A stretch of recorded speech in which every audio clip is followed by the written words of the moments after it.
Welcome to the Dental Capsule. In this series, we'll cover different dental topics and real clinical situations in short, easy-to-follow capsules, designed to help us improve how we manage our daily cases.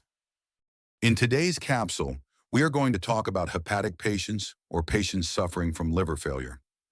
Hepatic diseases affect bleeding risk, drug metabolism, and susceptibility to infection. Ignoring these factors can turn a simple extraction into a preventable emergency. First, always ask your patient about the nature of their liver condition. It could be an infectious disease like hepatitis B or C due to alcohol or drug-induced liver damage, or it may be a complication of other systemic diseases.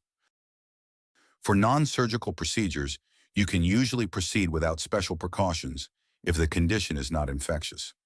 But if the patient has a viral hepatitis, you should check their current infection status, whether they are still infectious or cured, and take extra infection control measures such as wearing double gloves, using disposable instruments as much as possible, re-sterilizing all reusable metal instruments carefully, and scheduling the patient as the last appointment of the day to reduce the risk of cross-contamination. For surgical procedures, always request extra lab investigations like complete blood count to check platelet count, INR to assess coagulation. As we mentioned in other videos, if the INR is below 3, you can usually proceed with extraction using standard local hemostatic measures. Regarding local anesthesia, avoid amide-based anesthetics such as lidocaine, mepivacaine, or prilocaine, since they are metabolized in the liver. Instead, you can safely use ester-based anesthetics like procaine, which are broken down by plasma cholinesterase. Articaine is also a good option, since it is metabolized both in the liver and the plasma.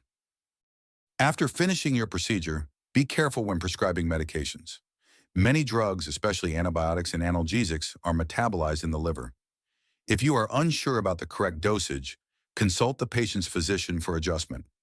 Finally, remember, patients with advanced or total liver failure must only be treated in a hospital setting with full coordination with their physician. Thanks for watching. If you found this helpful, don't forget to like and subscribe. Share your thoughts or questions in the comments. We'd love to discuss them with you. See you in the next capsule.